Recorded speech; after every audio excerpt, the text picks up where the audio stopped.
Mga ka-lifestyle, magandang araw sa ating lahat. Welcome back ngayon sa ating channel, Mark Lifestyle.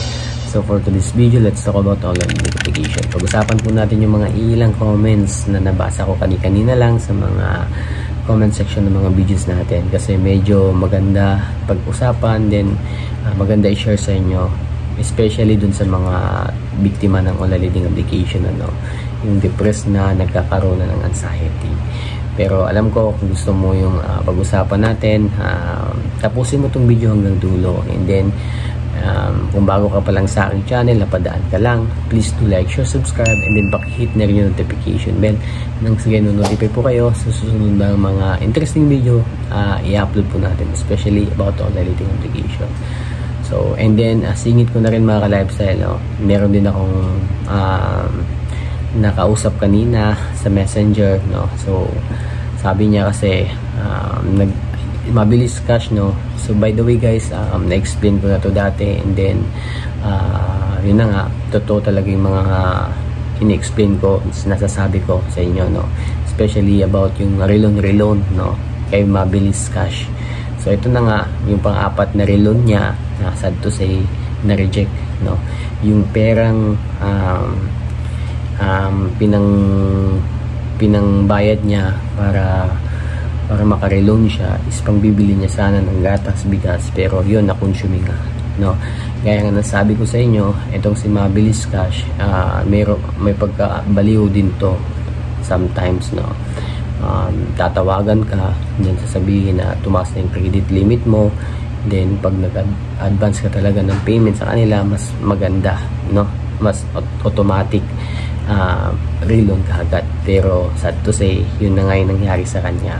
So ayaw nyo kasi maniwala mga ka-lifestyle, pag-isipan nyo na mabuti, especially kung yung perang pambabayad nyo is utangin nyo pa sa iba, malamang magkakaproblema kayo in the end, Mas maganda huwag na lang kayo mag-reloan, kung tapusin nyo na lang yung yung balance nyo, then tsapera nyo na agad para in the future hindi kayo magka-problema. So ayan, meron ako nabasang comment sa videos natin na alam ko karamihan is ginagawa na, and then yung iba hindi pa alam, halimbawa ito, paano pag dinilit ang account at gumawa ng ibang account, matitrace pa po ba nila? Hindi ko masyado magets to, pero I think yung pinupunto niya dito is yung account sa mga online dating application, So mas magkakaproblema ka pag iba-iba yung ginagamit mong information, especially pag na-applyan mong online dating application is connected sa isa't isa. Always ka talaga ma-reject mga ka-lifestyle kung iniiba-iba mo yung information, especially yung mga numbers na ginagamit mo, medyo magkakaproblema ka talaga, then mare-reject yung account mo, yung pag-a-apply mo.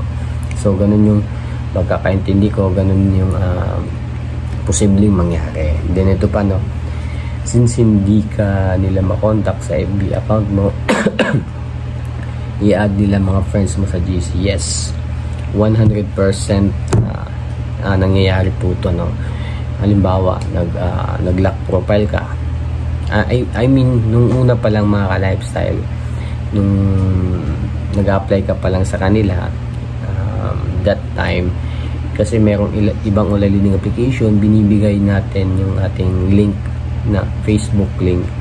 So that's the time na nakuha na nila yung mga friends mo, yung inad na, So posible mangyari yun mga ka-lifestyle, kasi yung iba talaga nagtataka na lock profile na nila pero nakapag-message pa sa mga friends niya.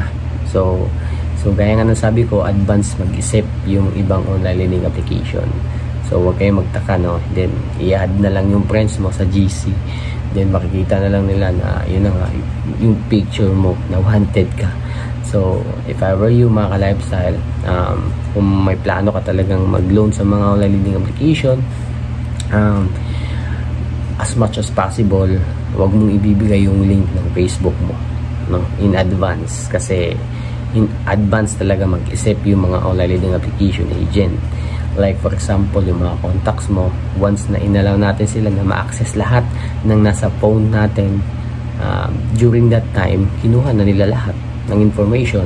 Aside dun sa mga photos, yung pinaka ano talaga dun is yung mga contacts natin, no? So yun, yun yung pagkakaintindi ko, no? Again, if ever naman talaga na nagka-problema ka sa online lending application ng hindi inaasahan, na example, wala ka talagang sa bukas makalawa yung due date mo, and then wala ka talagang ibabayad, wag mo masyadong isipin, kasi para hindi ka masyadong mabaliw, no? Kasi alam naman natin talaga, no, most of the online lending application is short term na, no? Kaya nga ina-advise ko sa inyo, humanap kayo ng mga online lending application na long term, no? Meron talagang 1 month dyan, no?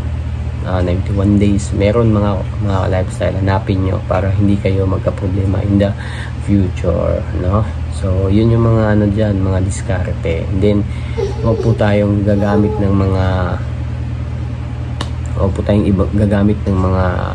active contacts, na yung mga katrabaho natin, yun, huwag po natin gamitin reference. So yun lang mga lifestyle, no? Again, sa lahat po ng mga napapadanang dyan, nanonood ng mga videos natin, please do like, share, subscribe, and then pakihit na yung notification bell nang sige ma-notify po kayo sa susunod ng mga interesting video na ina-upload po natin. See you on my next video, guys. Thanks.